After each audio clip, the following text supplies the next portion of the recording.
So guys, good evening. This is your Dr. Sheena. At si Mama Bear ayaw pang lumakad pababa. Ano ba? Mauna ako. So, ngayong gabi, it's our first night here in Boracay. Mauna kayo ako, Mami Bear. Ayaw pang And so, it's our first night here in Boracay. And ang sabi ay magna-nightlife daw kami. So, bago kami mag-nightlife ay kakain muna kami. Dahil kailangan ng sapin. Baka sumakit ang aming mga tiyan. At yung mga kasama ko sabi, yung mga marunong uminom na kasama ko ang sabi, ay kailangan daw ay kumain muna para hindi malasing agad. So, Victoria.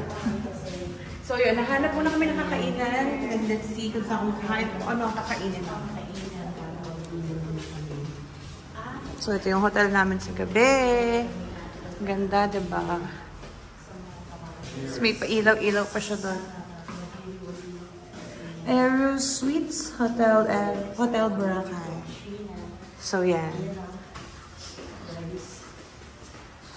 So, dahil na taon na sira ang kanilang elevator sa aming pagdating, for the hagdan kami. Hindi na natapos ang hagdan sa buhay namin. Hagdan na naman dito sa Pilipinas. Hagdan na sa Korea. Hagdan pa rin sa Pinas. So, yeah. Sana all, diba? Oh, diba? Sana all. So, hi guys! Welcome back to our YouTube channel. Again, this is your Dr. Sheena. With me, kasama ko si Mommy Bear.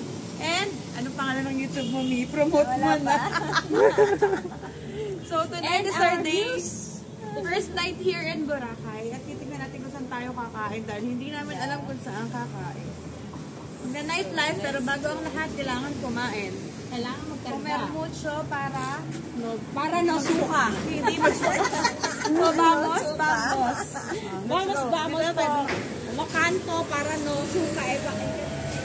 No vomitus. Ayos, hindi cameraman tayo. So guys, kami ngayon ay nasa e-trike. For the commute na naman kami. For the commute kami naman sa Korea. For the commute pa rin kami dito sa Boracay. At mayroon kaming susubukan na pagkain dito sa Boracay na hindi pa natitikman ng kahit sino. Oh my gosh. So tingnan natin kung gaano katotoo na masarap daw kumain dito. Never before seen. Yan. So hintayin natin yung mga review nila. Gano'ng kasarap daw doon. Kasi ang sabi ay masarap nga naman daw kumain doon. Kakaiba ang lasa. So, tikman natin yung pagkain doon. Ito na nga guys. Nandito na kami sa restaurant kung saan hindi pa natatry ng kahit sino. Oh my gosh. Sabi ay masarap nga daw dito at talaga namang ating tikman. Kung talaga nga namang masarap. Hindi pa natin natitikman ito. Tayo sa masarap na restaurant. So, ito na nga guys. Philippines. Sabi dito, Philippines best tasting fried chicken. Based in urban area. So, this is the 998 store ng Jollibee. Home of the famous Chicken Joy. Here in Boracay. First time po talaga namin makakakain dito. Sabi nila masarap daw talaga dito eh. So at tikman natin kung gaano katotoo na masarap dito. Okay. So nakakain ka na ba dito, Mi? Hindi pa. Ikaw, Ma? First time. Ikaw. Hindi pa. First, hindi pala. May ganito pala dito sa Philippines. Oh my gosh. So tara. Tayo ay kumain dito sa Chicken Joy.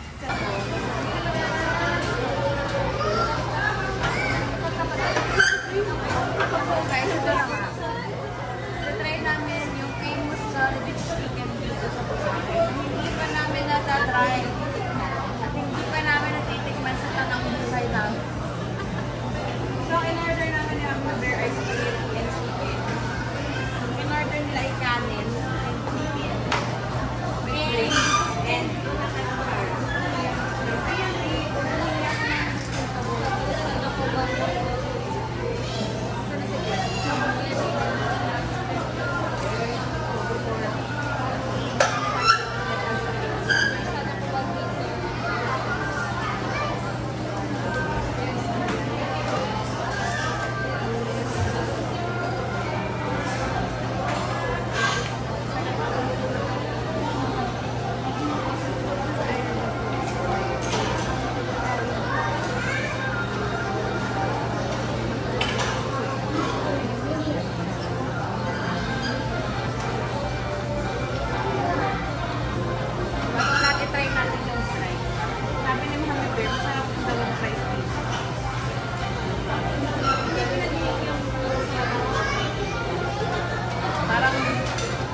lang.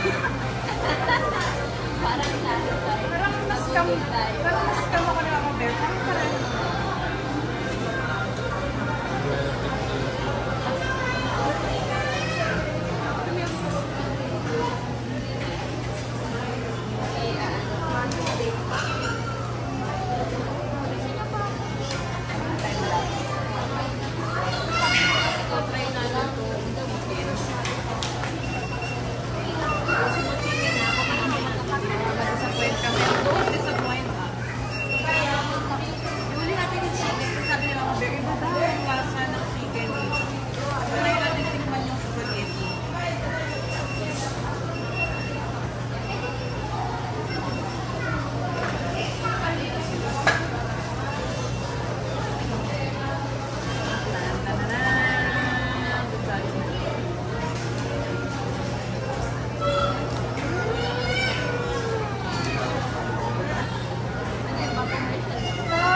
Sabi sa inyo, Mami Bear. parang dinayo ka namin to, guys. Dahil sabi ni Mama Bear, hindi, ibang lasa na kami dahil dinoon pa sa amin.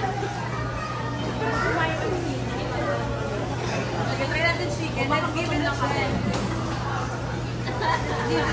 Try natin yung chicken. Parang iba yung breading.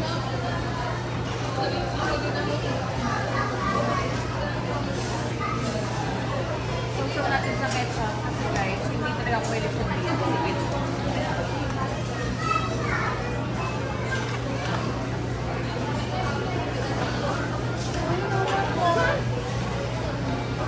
Wala yung din. Mainit lang. Mainit lang bago nito. Umudol mo kami dito, Mami Bear. Finals tayo. Parang ito ang lasa.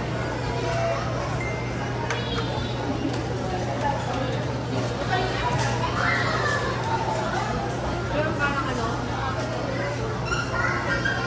Kumain ng Jollibee, nagpakulang budog pa. Walang pala kumain ng Jollibee. Sana nagpa-order ka na lang sa Bulacan. Bakit pa tayo dumalo ng Bulacan para mag-Jollibee? Ito pa yan yan. Diba nakamatanda tayo? Umarit po kami dito para mag-Jollibee. Sumakay pa kami ng tricycle para mag-Jollibee. Kumain na yun.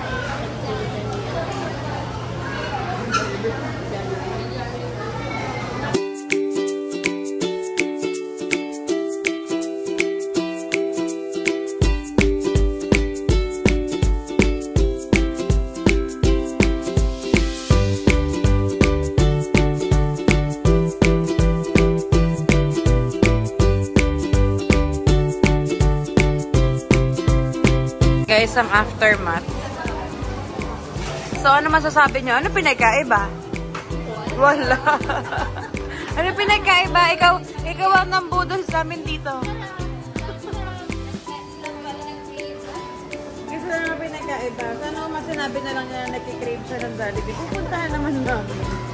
Bibigyan naman eh. So, ngayon guys, may tumawag kasi sa akin. At may emergency. Buti na lang ang doktora ninyo ay ever ready. So, pupuntahan natin sila ngayon. Pupunta muna kami ng hotel para kunin yung gamit. And then pupuntahan namin sila. Okay. Ito, may kasama akong dalawang nurses dito. Kayo nang bahala, ha?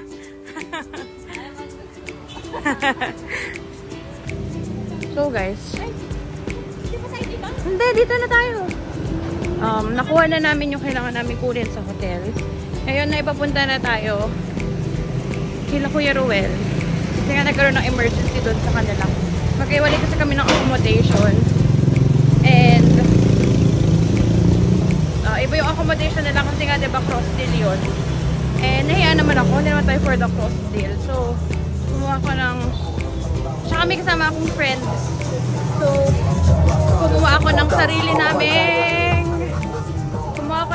naming accommodation. So ngayon, pupuntahan namin sila doon kasi nga something came up. So pupuntahan natin sila. So, medyo mahaba-habang lakaran ito. Yung kinain namin. Medyo mahaba-habang lakaran. At yung kinain namin, mukhang matatagtag din agad. So, buti na lang, may doktor. May nurse. May muse.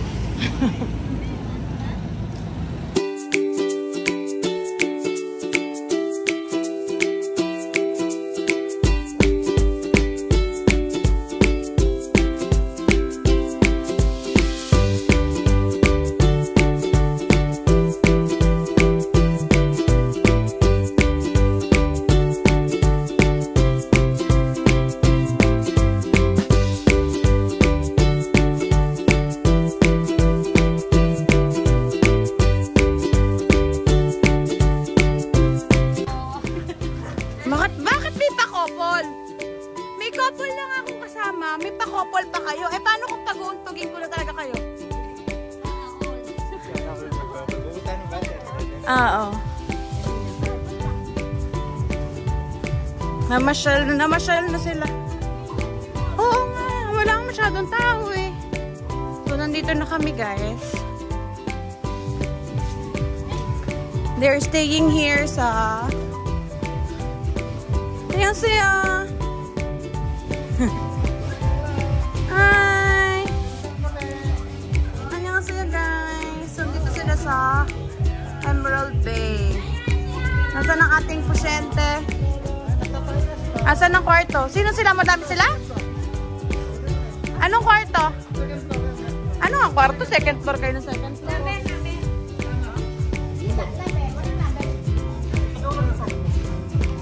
Tara. 0917. Sorry. Tara, umakyat na tayo. Tara. So, nandito na kami kasi nga tatay daw at nagsusuko si Ate Lenle. So, buti na lang may dala akong pang-inject. Kaya tinawagan nila ako.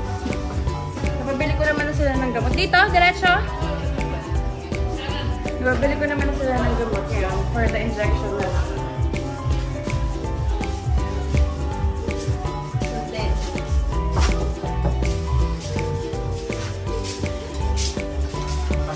Annyeonghaseyo! Ano ang nangyari sa inyo? Ano, nagtutungot-nagtuot, nagbabakasyon tayo para magkasakit kayo? Ikaw kanong nakaraan. Ito naman ang sumunod.